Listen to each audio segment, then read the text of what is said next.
c'est devenu une mode, finalement, de mettre en ligne les causeries. Alors, rappelez-vous, la toute première, c'était Aimé Jacquet 98, Les yeux dans les bleus. C'est là qu'on a découvert un peu cet aspect-là, les Robert Muscleton-Jeu et compagnie. Bon. On va d'ailleurs l'entendre dans quelques instants. Il y a eu ensuite les causeries Hervé Renard, les causeries Duprat, etc., etc. La question est la suivante. Causerie, finalement, est-ce que ça peut te faire gagner un match ou est-ce que c'est devenu juste un truc pour la galerie ou parfois pour certains coachs de se différencier et de dire regardez, moi je fais des trucs exceptionnels, des montages vidéo de dingue avec les photos des enfants pour avoir l'alarme à l'œil, je mets la musique de Gladiator ou je sais pas quoi. Bon, on va parler de tout ça ensemble avec vous au 32-16 et si vous êtes entraîneur, que vous faites des causeries, vous êtes les bienvenus. Si vous êtes joueur et que parfois il y a des causeries qui vous ont bien saoulé parce qu'elles ont servi à que dalle ou bien qu'elles vous ont galvanisé, là aussi appelez-nous au 32-16. Mais en préambule, j'aimerais accueillir un maître en causerie, à votre avis, qui ça peut bien être? Écoute, le seul et l'unique. Celui qui a permis à son équipe de remonter 4 buts un soir d'août 98? Peut-être. Le grand. Coach Courbis. Et là, Roland, bonsoir. Salut les amis et salut à tous. Roland, t'es où en ce moment là? T'es en vacances? Écoute, non, je ne suis pas en vacances du tout, mais je me régale, j'appelle pas ça du boulot. Je file un coup de main à Cholet, j'ai eu le plaisir, tu sais, il y a quelques années, Michel Moulin m'a présenté le président de Cholet, Benjamin Erizoglou, qui est un passionné de football et qui a réussi aussi dans les rénovations de toitures, Technitois. Donc si tu veux, c'est un gars qui peut discuter des toitures, de la formation des joueurs. Il y a la fierté qui fait que sur Cholet, il y a au moins 30% des joueurs qui ont été formés avec beaucoup de compétences. Donc voilà, ça m'amuse beaucoup de leur filer un petit coup de main. Bon, on aura une causerie toiture peut-être bientôt alors. Ouais, Roland, Roland, est-ce qu'une causerie...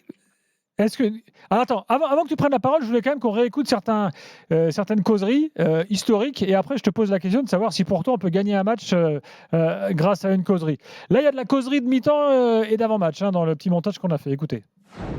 Il n'y a rien à espérer, c'est un miracle déjà qu'on soit un partout. Un miracle. On a le ballon, il faut 4 touches avant qu'elle sorte des pieds. Putain, on dirait que c'est la première fois que vous jouez ensemble. Pensez pas trop à mercredi, je vous le dis les mecs. Parce qu'avec ce que je vois ce soir, mes couilles, je vous le dis. Aucune chance. Mais aucune chance, les gars. Pas difficile. Alors où on réagit et on y va, parce qu'il y a une finale au bout, ou vous laissez tomber, et vous attendez. Et vous attendez qu'on jette la pièce en l'air. Il n'y a personne qui bouge. Personne ne réagit. On est à 10 mecs amorphes. Vous avez peur de quoi? Vous avez peur de qui? Peur? Mais vous allez perdre, les gars. Je vous dis, vous allez perdre. Vous n'avez pas de souci à vous faire. Encore une fois, je vais me foutre à poil devant vous. Je vais vous dire ce que peu de coachs disent, mais je m'en fous de ce que les autres disent. D'ailleurs, je ne le sais pas, je suis jamais dans les autres vestiaires. Moi, je vous aime. Vous comprenez? Je vous aime. Je vous aime parce que vous êtes des dignes représentants d'un sport, d'une corporation.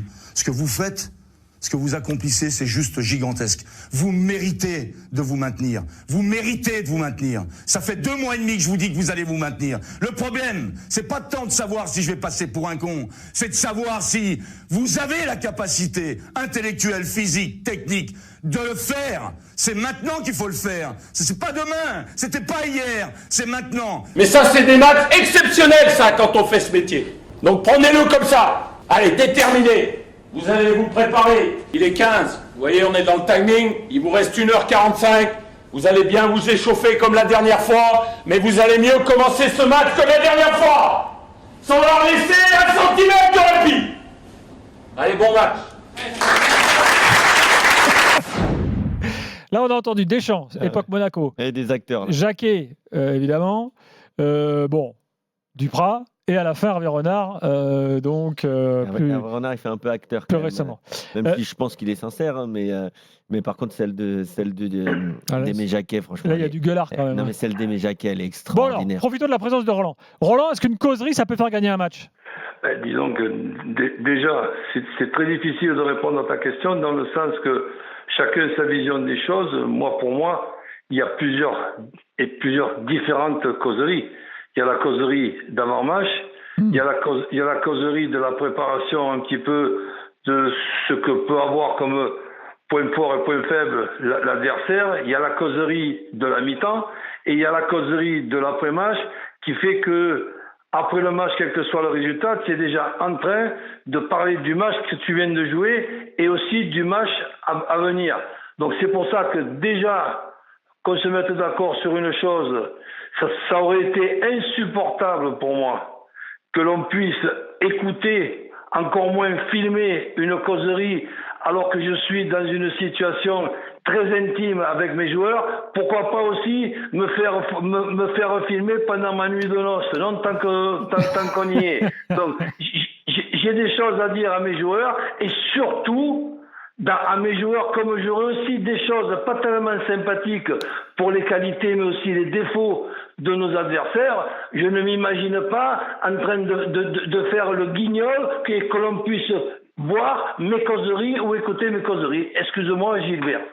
Bon, donc ça, tu cautionnes pas là la mode actuelle de mettre les causeries sur les réseaux sociaux, quoi. On a bien compris. Mais c'est pas que je cautionne pas. Je trouve ça tout simplement aussi anormal que ridicule. Choisis celui que tu veux, anormal ou ridicule. Maintenant, je te pose la question inverse. Est-ce que parfois, après avoir perdu un match, tu t'es dit merde, là, c'est à cause de ma causerie qu'on a perdu? Ben oui, puisque je pense que dans le métier d'entraîneur, il y a les périodes où tu es en forme, je le dis suffisamment sur notre antenne, il y a les périodes où tu es inspiré, les périodes où tu n'es pas inspiré. Déjà, dans une causerie d'avant-match, ben, tu dois déjà la préparer, tu dois surtout ne pas la faire trop longue. Une causerie de mi-temps, ben, dès la 40e minute, tu commences déjà à réfléchir tout seul ou avec ton adjoint, qu'est-ce que tu vas pouvoir dire et aussi ne pas dire. Si par exemple, dans une mi-temps, Gilbert, tu as 10 choses à dire à tes joueurs, c'est impossible de leur dire 10 choses. Il faut que tu en sélectionnes 2, grand maximum 3, et pour les 7 autres, tu auras demain, après-demain et toute la semaine pour y réfléchir. Et ensuite, il y a la causerie d'après-match. La causerie d'après-moi, pour moi, elle est dangereuse quand je vois certains collègues ou ex-collègues de profession partir dans des plaidoiries, mais qui sont tout simplement impensables et impossibles, et contre tes intérêts à toi. Mais je me dis, mais il est au courant, celui-là, que ces joueurs sont en train de l'écouter le lendemain, et les futurs adversaires sont aussi en train de l'écouter. Donc tu peux, dans une causerie, Gilbert, d'après-match, préparer et construire une défaite comme tu peux construire une victoire après le match, quel que soit le résultat.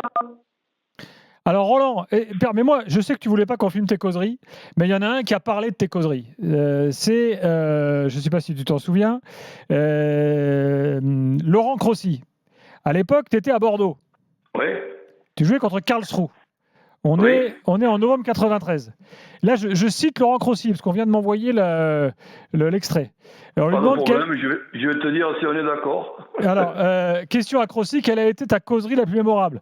Il répond celle de Roland Courbis en Coupe de l'UEFA à Karlsruhe en novembre 93. Un truc de dingue. Il nous a parlé de la guerre entre la France et l'Allemagne, que nos grands-parents s'étaient peut-être retrouvés face aux grands-parents des mecs d'en face. Il est allé chercher très très loin. On était remontés comme des fous, agressivité, même trop. Du coup, Stéphane Paille a pris un rouge après 24 minutes. Roland, tu valides? Ben oui, je valide dans le sens que depuis tout petit, c'est mon grand-père qui m'a expliqué certaines choses, et désolé de ne jamais avoir eu de la sympathie pour les Allemands.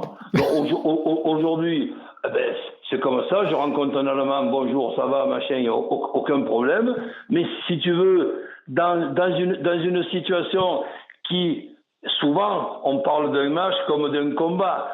C'est pas moi qui ai inventé que tel ou tel joueur, on va faire un match comme des guerriers, tout ça. Mais excuse-moi que si tu me parles de guerriers, ça me fait penser, qui dit guerrier dit guerre, et qui dit guerre, dit mauvais souvenir pour mes grands-parents, que ce soit aux alentours de 1924 ou aux alentours de 1944. Dis-moi, par contre, ça veut dire que tu parlais plus de, pas forcément de tactique dans tes dernières causeries, c'était un truc de motivation, quoi, plus. Alors attends, mais c'est ce que je t'ai dit au début, que j'ai répondu à tes questions. Ça dépend de la causerie. Ne mélangeons pas les choses.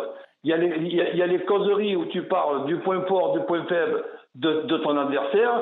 Moi, je profitais aussi de faire un petit peu ce que je voulais, et souvent je me moquais de l'adversaire, puisque mon objectif, c'est pas d'être moqueur, ça je le suis depuis tout petit. C'est de faire en sorte que mes joueurs, quand ils terminent la causerie et qu'ils réfléchissent à ce qu'ils viennent d'entendre, et qu'ils se disent, mais comment on va faire pour perdre? J'ai eu par exemple des entraîneurs, moi, quand ils te faisaient des causeries, et c'est souvent aussi comme ça que tu progresses, parce que tu progresses quand tu vois quelqu'un d'à côté qui te donne des idées et tu vas un petit peu copier dessus, mais tu progresses aussi quand tu vois ce qu'il faut pas faire et tu te dis, tiens, si un jour je suis entraîneur, je m'amuserai pas à faire ça, puisque la causerie, elle était terminée. On se regardait, on avait le fou rire. Heureusement qu'on était suffisamment costaud et suffisamment bon sur le plan football pour se dire, mais avec ce que j'ai entendu là, ils courent vite, ils sont bons, ils dribblent, ils sont bons sur les coups de pied arrêtés, ils sont bons défensivement, c'est difficile à les dribbler, c'est difficile à les arrêter. Mais on peut déclarer forfait, coach. Donc, et ça m'est déjà arrivé. Donc si tu veux, ce qui m'intéressait, c'est d'atteindre un objectif, que quand j'ai terminé ma causerie, mes joueurs se disent, bon putain, mais vivement qu'il commence ce match, parce que sincèrement, je vois pas comment on va faire pour le perdre. Et bien ça c'est une causerie réussie. Après une mi-temps, eh ben il y a des tas de choses à dire. Et comme je te dis, il faut que tu en sélectionnes 2 ou 3, parce que sinon tu vas les noyer encore plus que ceux qui le sont déjà. Ça dépend aussi dans quelle situation tu termines la première mi-temps. Ouais. Et donc voilà. Donc j'ai toujours fait attention à ce que je disais. Et pour répondre à ta question de tout à l'heure, il y a des fois, moi-même, je terminais, je me dis, bon, putain, ça n'a pas été mal. Là, par contre, c'était quand même pas terrible. Bon, c'est difficile à se juger soi-même, mais par moments, tu es un petit peu obligé. Merci Roland, merci coach, à très vite. On se retrouve très vite dans l'after. Pas de quoi les amis, je vous embrasse tous. Salut coach. Salut coach. À très vite. Tu seras là d'ailleurs demain pour le match de Marseille, évidemment avec nous. Salut Roland. C'est important ce qu'il disait le coach, c'est-à-dire que dans une causerie, que tu sois joueur ou entraîneur, en fait, il faut savoir quand est-ce que tu dois appuyer sur le positif et aussi des fois sur le négatif. Il y a des fois des matchs où ça se passe tellement mal que ça sert à rien d'en rajouter. Il y a des fois où ça se passe trop bien. Donc, on a quand même eu une bonne causerie de Roland là, non ? On a une très bonne causerie de Roland. Mais juste un truc pour revenir, Gilbert, sur les différents types de causeries, parce qu'il a eu tout à fait raison de spécifier ça dès le début de son intervention, Roland. Tu as la causerie hôtel. Parce que tiens, dans toutes celles qu'on a vues, dans Les yeux dans les bleus, dans toutes celles qu'on voit, il faut quand même différencier les choses. La causerie, et encore une fois aussi par rapport aux causeries qui sont filmées, attention au montage. Les yeux dans les bleus, non mais c'est normal. Oui. Les yeux dans les bleus, c'est monté après la Coupe du Monde. Quand tu remontes la causerie de Jacquet d'avant France-Brésil, où il te dit les Brésiliens, ils sont leur faiblesse, coup de pied arrêté défensif, les corners. Ok, sauf qu'il a dit 27 trucs Jacquet sur les Brésiliens. Et l'un de ces 27 trucs. Le montage est en sa faveur. Mais c'est normal, c'est bien parce qu'il l'a dit. Il aurait pu ne pas le dire aussi. Il a pointé du doigt un des trucs. Donc très bien. Donc déjà, il faut voir qu'il y a du montage dans toutes ces choses-là. Il faut le dire aussi à tous les gens. Donc évidemment que tu vas reprendre plutôt a posteriori les choses qui ont marché, on va dire, ensuite. Donc tu as la causerie de l'hôtel où tu fais de la tactique quand même essentiellement, mais tu peux mettre un peu d'émotion pour désinhiber tes joueurs. Tu as la causerie d'avant-match vestiaire, ça c'est celle qu'on a vue d'Hervé Renard l'autre jour. Celle qui est juste avant. Et à quoi elle sert surtout celle-là ?